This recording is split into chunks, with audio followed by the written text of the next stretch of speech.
Every year we got to get rid of mulch from around the house and put it somewhere. So this year I piled it back here, but I thought it'd be a good idea if I could reuse some of it by sifting out some usable stuff that maybe was like good organic fine material that I could then put in the yard in some low spots.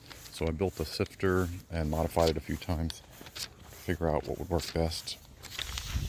And then I kept the sifted material in the biggest containers I could find, which were a couple of trash cans or dumpsters.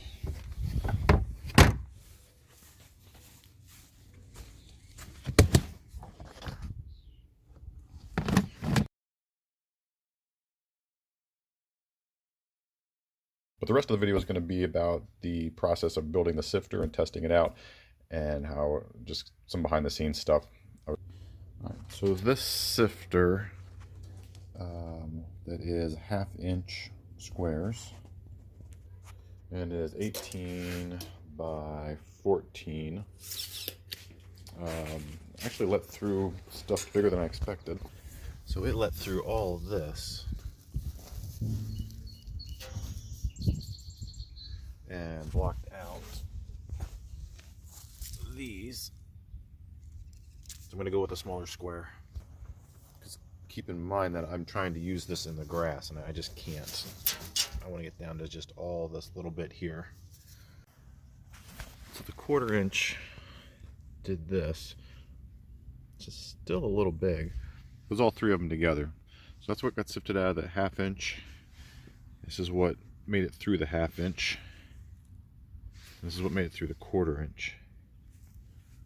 That made it through the 1/4 inch. So this is the 1/4 inch sifted.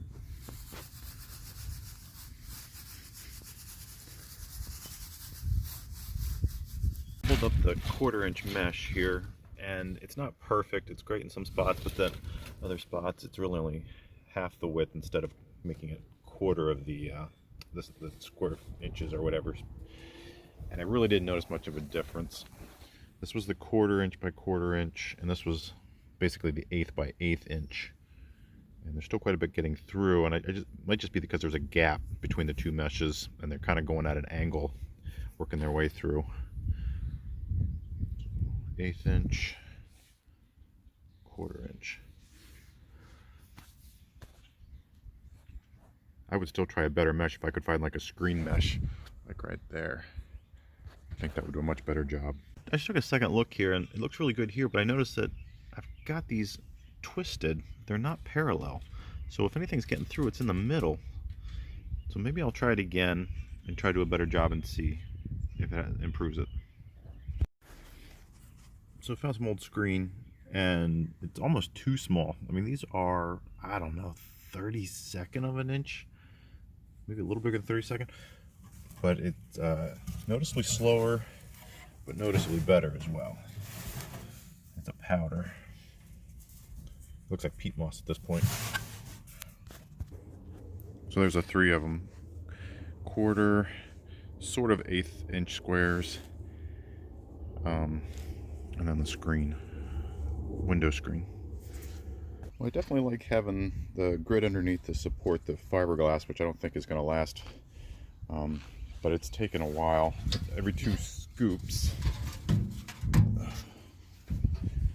So that's 2 scoops of mulch. Just building that much. So 2 handfuls.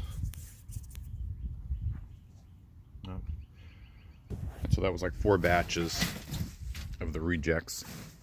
It's about maybe 8 shovelfuls.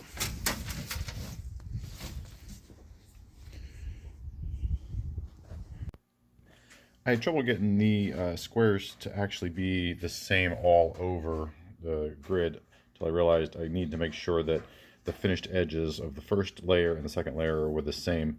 I had it 90 degrees and they weren't quite lining up, so that improved it dramatically. So now I actually have like 1/8 inch squares pretty consistently across the whole grid. All right, so I've done the equivalent of maybe 4 scoops of mulch, and this still looks like the, I don't know, the 1/4 inch by 1/4 inch sifting. A lot more came out than using the fiberglass screen. Oh, I mean, tons more. But I can't say it's great, but I'm noticing right away that there's a bunch of debris separating the two screens. So I think I need to put more of these little wires in here and see if that gets rid of that huge gap.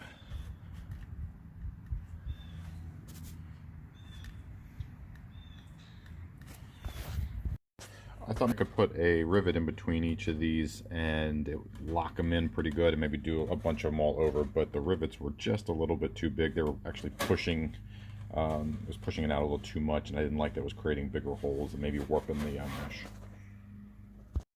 So I put about 12 of these little tie wires on each of these sides, so about 24 total, and then I googled it at this point to see if they do make an 1/8 inch mesh, and they do. I see some on eBay. So if I had to do it over again, I would definitely buy the mesh. As long as the 1/8 inch works, I definitely would have bought it. Alright, well, it looks to be about the same size as before, where I didn't have the two meshes secured together. It seems like I'm still getting about the same yield. Same size stuff is getting through. There's this one. Here's the earlier one. They look the same. And it's still a mess. So much more there than I thought would be. So solid 1/8 inch grid would definitely be better. So I've gathered all the sifted material from these sections over, put it in here.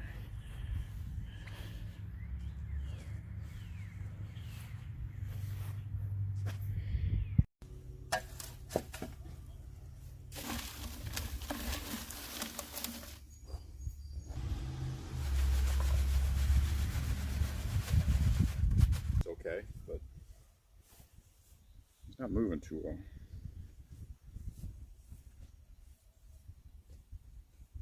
Mostly I found grubs, but not even a lot of those. But that's the first frog or toad or whatever it is.